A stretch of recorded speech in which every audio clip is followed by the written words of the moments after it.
Today we're going to be finishing off the second part of the CCTV series. You can't be too careful in this day and age, especially when it comes to your van security. I'm going to be showing you some of the challenges I faced, the old DVR that I fitted, the new one, and some of the cameras I swapped out just to make sure that we've got the correct setup and everything's working as it should. We'll finish off by installing the new DVR. Oh, crikey, what's happening? Can anyone hear that? What's going on? LeisureBit is the way to go with David, Rachel and Roxy. Let's hit the road and explore. If you've watched the channel for some time, you know this is the next instalment of the CCTV. And I had problems with the previous one. Not so much from a technical point of view, but when I ordered the DVR, it was supposed to have Wi-Fi connectivity and some additional features that it didn't have. It was the very, very basic model. Now it works really well, and it's been working well for well over a year, so no complaints there. The issue was sorted out with the person that sold me it.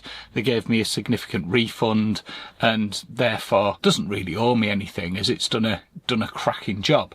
But I always wanted the connected DVR, and I've been looking around at a number of different models, and some of them go into crazy prices. I ended up ordering the JOINLGO, apologies if that's not pronounced correctly, which is a vehicle security specialist. This DVR here, it's got useful information on the top, such as QR codes to send things. It's also got the remote access information on the top. We'll come back to that a little bit later. Slightly bigger than the other one, slightly heavier than the other one, but nothing massive. It came with a GPS aerial so that you can get the GPS location as part of your footage. A Wi-Fi aerial. You can get this model with a 4G router which just connects in there, but I didn't want that capability because I've already got connectivity in the van, and it would just be another subscription that needed to be managed and cost. So I'll use it connected to the van's Wi-Fi through the little Wi-Fi aerial, which connects in over here. And you've got some connections for kind of digital input and output, and it comes with the connector for those, so that just plugs into there, and that gives you that capability. It also comes with a little remote control, a mouse, a set of keys, some screws to screw it in. You can screw it in using these, and also some security stickers for your vehicle. On this particular model, the other connections we have is we've got an AV out, we've then got a torque, we've then got a video out, composite video, and then we've got a DC as well. And that connects into the AV out and just breaks out as part of this connection here. And then you've got 1, 2, 3, 4 AV in. You've then got an RJ45 Ethernet port. You have a HDMI port, a VGA port, and then you have a power connection. You've got your positive there, which is your main permanent power. You've got your accessory, and in order to make the DVR work, you actually need to connect that to power as well. And then we've got the negative. That's the new DVR. On the front, a light for GPS, a light for recording, a light for power, a light for network, Wi-Fi, and a light for run. So just 6 LEDs there, and there's the dongle for the mouse. The keys go in here. That allows you then to open the flap, and in here there's 2 SD slots and there's a blanked off SIM slot. And let's just check. On the last one I got mightily suspicious, as there was 2 SD card slots, but when you actually tried to put one in, it went through. So let's just check this one actually has a secondary slot. It hasn't. That's just got stuck. It hasn't got a second SD slot either. Just the single SD card on that one. The DVR also comes with some instructions and again some QR codes to get the software. And there is the DVR, and the model number is J1-WS, and that's JOINLGO. The cameras I'm using with the DVR are these ones, just fitted to the side of the van and then just one up on the roof. Give me a quick look at that. And basically the wiring runs along and then down and then underneath on both sides, and the same from the one in the roof. I've only got 3 cameras connected up. Did have a plan to fit one on the front. I've just not got round to it yet. And actually the coverage I get, because the cameras are covering down that way, is pretty good anyway. So the 3 cameras are doing a cracking job. These are the cameras I'm using, and they are analog HD. They come with a little pad as well to fix down. The cameras didn't come with the unit. You can get some where it comes with cameras. They do vary in price a little bit. Depending on when I got them, it varied between £24 and £33. That's for each camera. The other job I'm doing is I've got a couple of these JanSight monitor, and it is 8 inches. It comes with various brackets and fittings. It even comes with a little shroud you can put over the top. I think we covered these last time when we did the CCTV, so if you want more information on that, check it out there. I have actually had a fault with the one I've got. When you first switch it on, it has striped lines on it, so I'm going to swap it out for this one, and it's exactly the same model. It's got a couple of input connections and then your various power connections, including a trigger connection as well. One other thing to call out, the screen came with this camera, which is just adjustable like that, but I found absolutely rubbish and it just went rusty, so I swapped it over for one of these and just put that facing back, which seemed to be much more reliable, and happy with them. I have occasionally had a little bit of a fog on the inside of it, especially where it's in the shade, because I think just a tiny bit of moisture obviously trapped in there when it was sealed up, but it's probably worth just putting a smear of silicone round when you install the cameras. They seem to have been alright anyway. Probably give them an 8 out of 10 against spec, which isn't bad going. Not too big either, just nice profile, and they have the infrared illumination. And as always, if you've got any questions, please drop them in the comments. Cheers. So next thing, we're going to install the new DVR. The reason I've changed the DVR is because the original one, if you watch the previous video you'll know about this, but the original one didn't actually come with the Wi-Fi capability, and I actually wanted the Wi-Fi capability so that if I'm away from the van and something happens, then you get notified of it. Let's get on with installing it. That's fitted. That was pretty straightforward, it didn't take too long. Have a very quick look there at where I've installed it. It's basically underneath the bench, out of the way. I've obviously not taken the time to show you how to screw it on and swap the wires over. It's a pretty straightforward job. We looked in a little bit more detail in the previous video, so if you want to know more about how I installed it, check that out. So I've removed the old DVR, which is this one here, and it is quite a bit smaller. So not a bad DVR that. I also removed the faulty screen. I actually checked pack and I paid $53.99 for the screen and the camera that came with it. Should have probably sent it back when it first went faulty, of course. Anyway, that one can go for recycling. First impressions of the new setup. I think the picture's a little bit sharper. It also seems to have more features. I've connected the power, and I've connected the accessory cable, that's the yellow cable, and I've put a switch in line with that. That's just so that I can switch it off when I don't need it. Check out the next video and we'll have a look at how we can make that switch a little bit cleverer so that you don't forget to switch it on. I don't know about you, but I constantly forget to do things like that. You decide we're going away and there's a big checklist of things to do. It's one of those jobs, switch the CCTV on, that sometimes doesn't get done.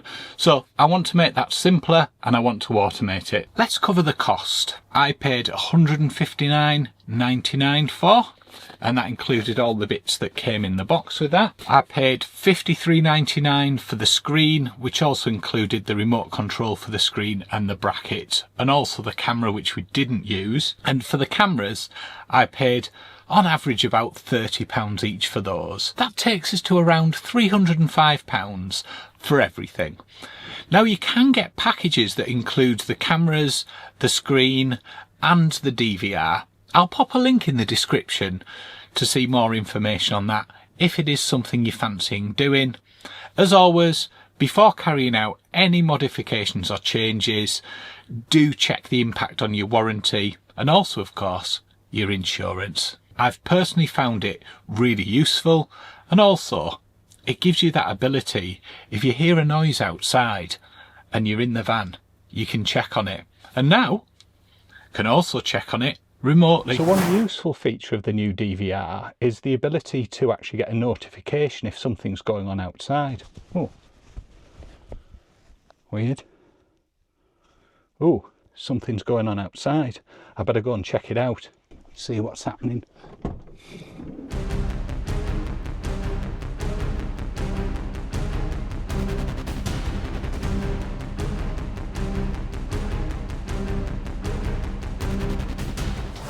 I've returned to the scene of the crime. I've got a mouse here. Let's take a look in a little bit more detail at the setup. It does seem to be a more sophisticated device, this one. To get into the menu, we can right click with the mouse and then just go to main menu. We've got search, so if we want to search for a particular video file, we can use that. We've got record, which allows us to change the settings. For example, here we can increase the bit rate. Got it set on 25 frames per second, as that's what I usually record in, and record size of 15 minutes, but I'm going to actually change that to 5 minutes, so it creates basically files, and we will apply that, saving those.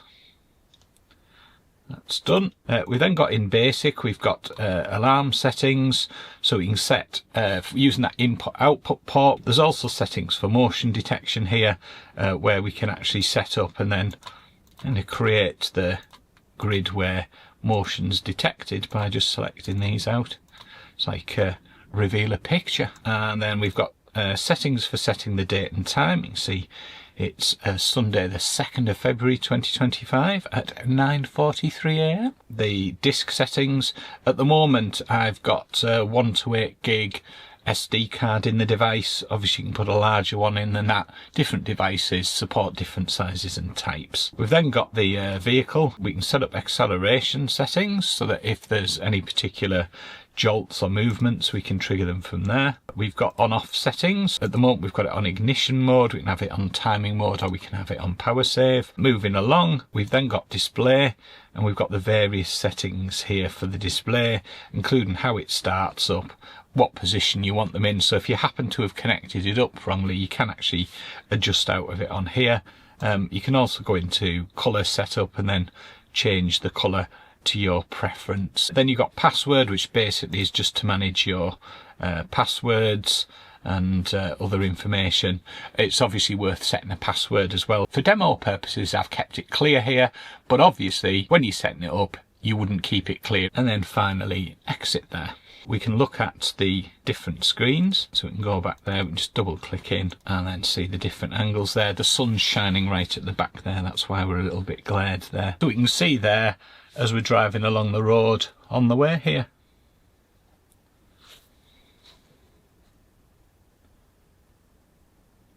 That gives you a little bit of a view of how to set up the digital video recorder. Hopefully you found that useful. See some horses going past.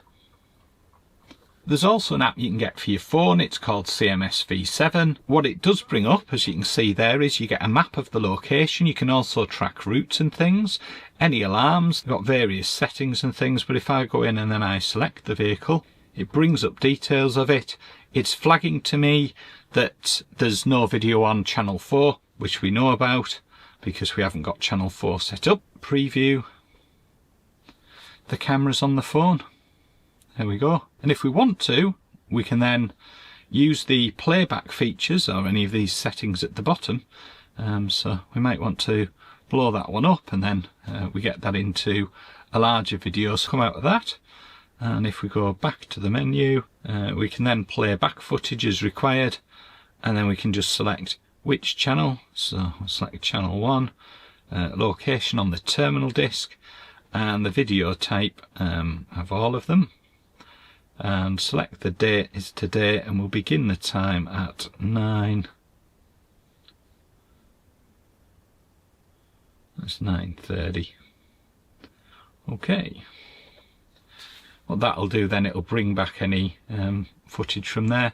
We can select that. As you can see there, we can then get the video up. There is also a download button on the right hand side here, so we can actually download that video. You can actually save them to your photos, certainly on iOS, which is super helpful because some of the formats of the videos can be a pain, but I think that's quite a cool feature because you can fairly quickly, subject to having a decent signal, be able to offload them. Anyway, let's get back to it. Despite some of the challenges on the way with this, I'm really pleased I installed the CCTV. Power consumption is just a tiny bit more, but not massively more, so don't think it'll make a material difference. From a technical security point of view, in terms of how the remote access works, it's using HTTP rather than HTTPS, and the S is secure on the end there. If you are using cameras and they are connected to the internet, I would always assume at some point in time somebody may be able to gain access to them. Not saying they have, not saying they will,